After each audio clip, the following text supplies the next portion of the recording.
These slides are from a lecture I gave in Houston, Texas last year.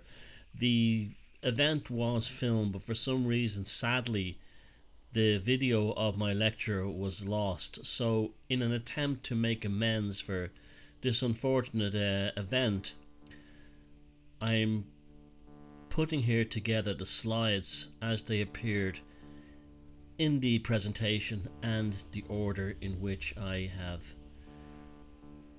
presented them, and the text to go with them, as well as my own interjections and commentaries during the presentation. Now, the presentation was on giants, and it's a topic I haven't spoken much about, and the reason is because, well, this first slide I'm showing here is self-explanatory. There hasn't been enough or proper research and field work, although this is improving a lot in recent years. Hoaxes abound, from Photoshop of people holding elephant bones to other altered images of people shrunk next to graves where excavations of skulls are being taken place, and the skulls look gigantic. And these are often used to discredit what are credible sources, believe it or not. I actually do believe that giants did exist, and we're going to talk about how they could have existed and what kind of giants they may have been. Another aspect to this is that there has been a loss of bones and specimens over the last 2 centuries. If somebody finds a specimen or a body, as in this case here of this famous Irish giant that was dug up in Northern Ireland in the late 1800s and was brought on tour around the UK, and was indeed convincing people at the time that this was the mummified corpse of a giant. You can see it next to a railway carriage there. It's quite enormous. This giant vanished. It's gone. No one knows where the specimen is, and this goes from everything from finding giant femurs of human beings that would indicate that the bones belong to someone who is 10 feet tall, all the way to giant teeth and other artifacts suggesting that at one time there were human beings on this planet who were far more gigantic than what we are today.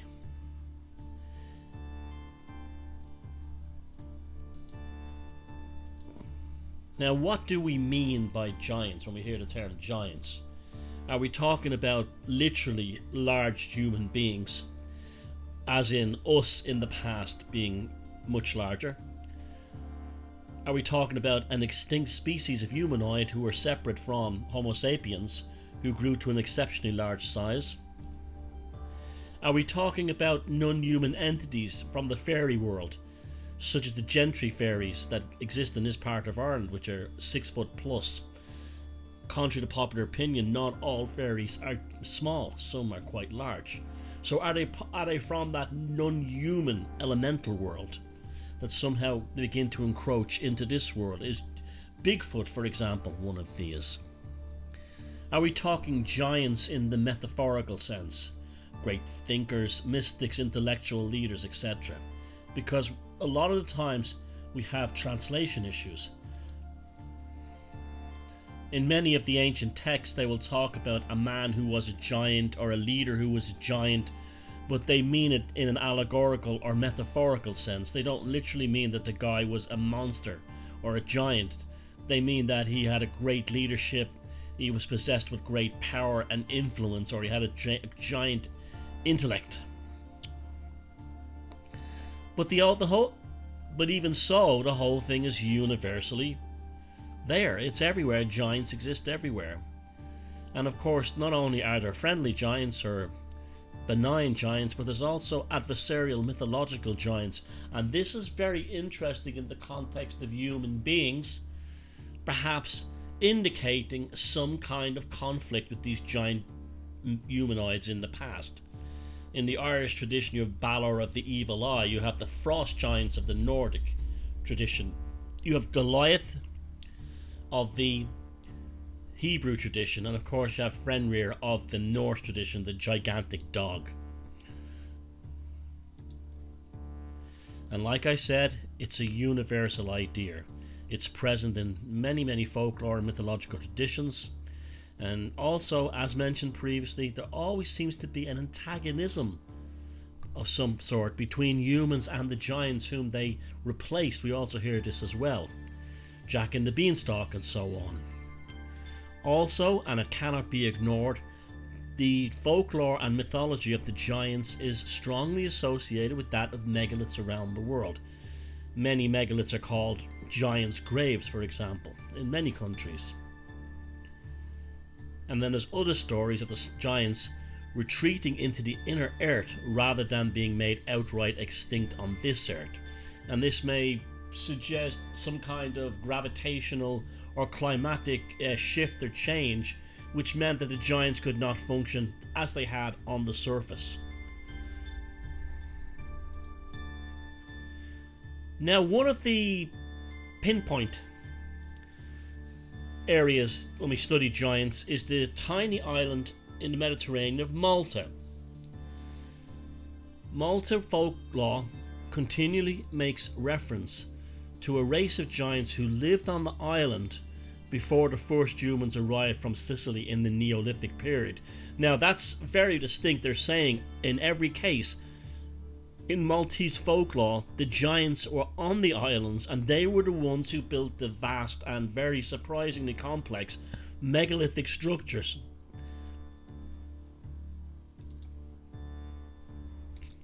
Of Malta before humans arrived from Sicily.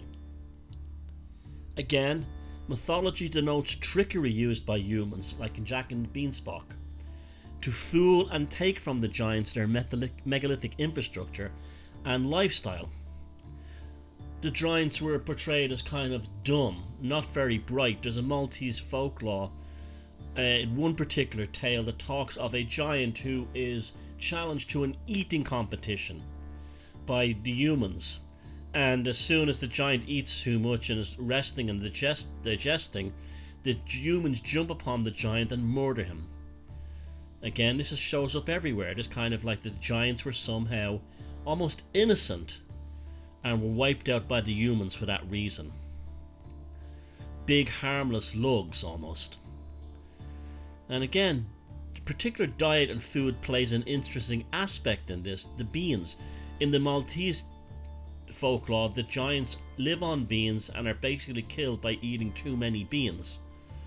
In the Jack and the Beanstalk, we have the story that the beanstalk ultimately allowed Jack to get up to where the giant was and eventually allowed it to destroy him. The giant, that is. Does this suggest a shifting of diet or somehow that led to the demise of the giants? And here is one of these temples of the giants, the temple of the tower, or the Tower of Gigantia, in the island of Gozo, which is just off the Maltese mainland. What is notable about the temple of Gigantia is that not only is it immense in size, but as you can see from this photograph I took a few years ago, the rocks are incredibly heavily weathered, suggesting an extreme antiquity, an ancient antiquity. There are 30-ton boulders that have been lifted up and slotted into lintels, positioning 30 feet off the ground. This is not possible. If you go to the interpretative center next to this megalith, you see Flintstones or Simpsons-like caricatures of ancient people dropping hammers on one another's heads and so on. Again, this indication that the temples were built by a simple people, but they don't reference giants. And Malta, just like Ireland, many of the antiquities are controlled by Jesuits who have their own particular spin to put on these kinds of stories. On the mainland of Malta itself, you have the Targin temples, another fascinating and complex megalithic structure. And in one particular part of the complex, you have this fascinating lower portion of a giant woman. Now, I want you to pay careful attention to just above her feet. This has been suggested that this is some kind of costume or dress or something. I would suggest that there's something going on here. That maybe gravity changed and these giants, their body mass or body weight fell into the lower portions of their body. And maybe because of the changes in the same climatic or even gravitational effects, their diet came into effect as well, in that they became large, sluggish, and unable to compete with the arrival of these Homo sapiens that came in and took their infrastructure. Even so, this particular lower section of the statue suggests a very, very large woman. This is a very, very large woman in both scale and mass. Something we're told didn't exist in the ancient world because they tell us that food was difficult to come by. Well, if the people looked like this, they certainly were not in trouble procuring food. Unless we're looking at the final decades of the giants, and this is what they were reduced to. In Malta also is this remarkable place called the Hypogeum. It is under the island, and you look at that architecture and you think it's classical or at that period. It's 5,000 years old. This is a remarkable and quite frightening complex if you start to envision the scale and size of it. It literally is not only the Hypogeum itself, the Hypogeum itself and its complex of corridors and what they call these temples and holies of holies here are really a disembarkation point to go into the center of the earth. If you go down there, it's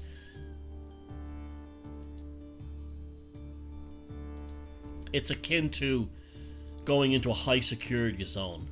Only several people are allowed there at a time. There's a waiting list. You're closely followed and monitored by guards who watch your every single move.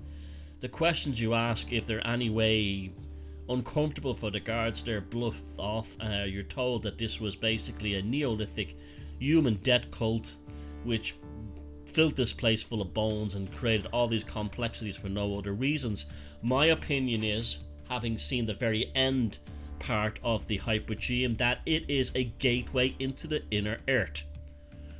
It's almost like a dock or a harbour. Right at the very end of the complex, you come across a place that appears to be very much like a harbour that you would step into boats.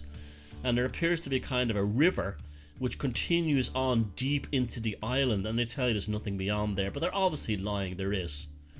And in the past, people have found out that this is a lie to their detriment, with one of the most strangest and disturbing stories from the world of Fortean investigation that I've ever heard about or come across. And when I went down into the Hypogeum at Halsafalini, I did not know about this report, and I think if I did, I would have had a very different attitude down there, or at least would have come to terms as why I found the experience frightening and sinister. And this is not something I normally experience at megalithic locations, or indeed in caves for that matter.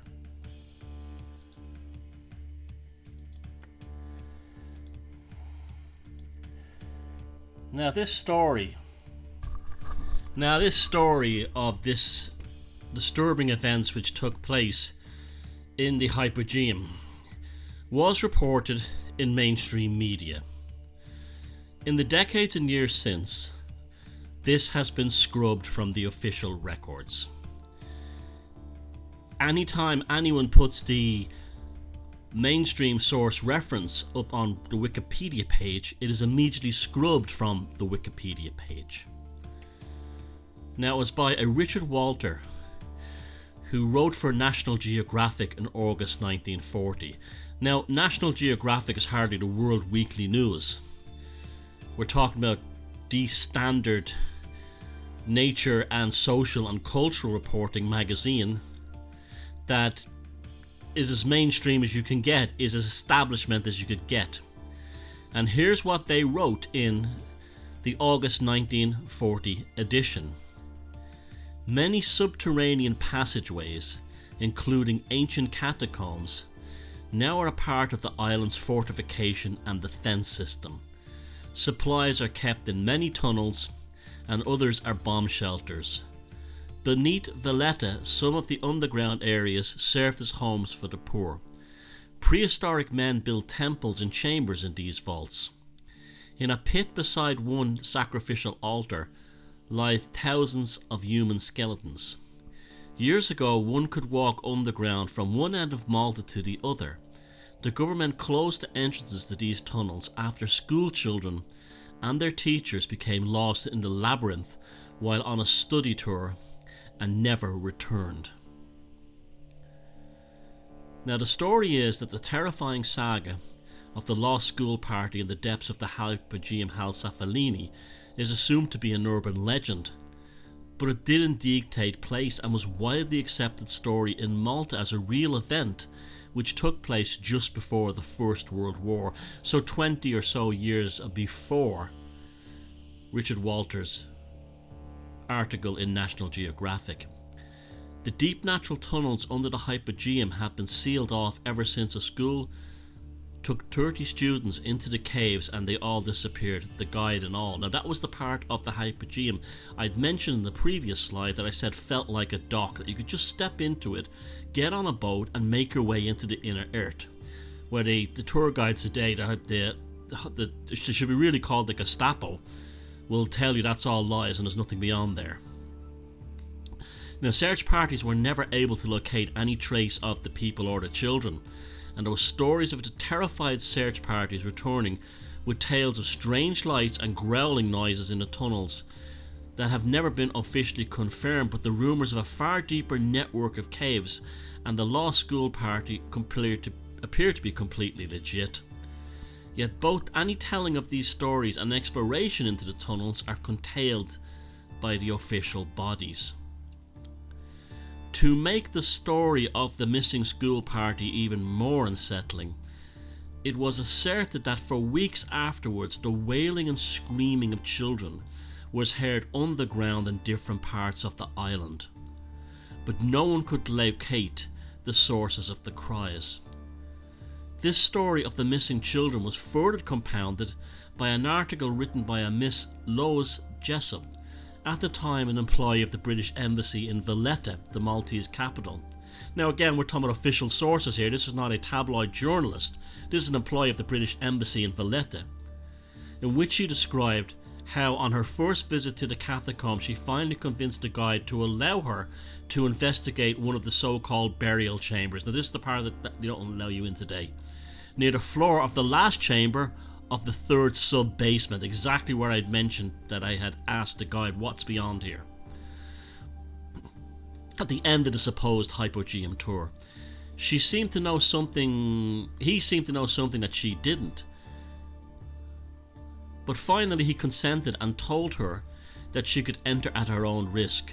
When she entered the caves with some friends, they all claimed to have seen giant humanoids in the distance, beckoning them to come closer, but they refused and returned to the main entrance of the Hypogeum.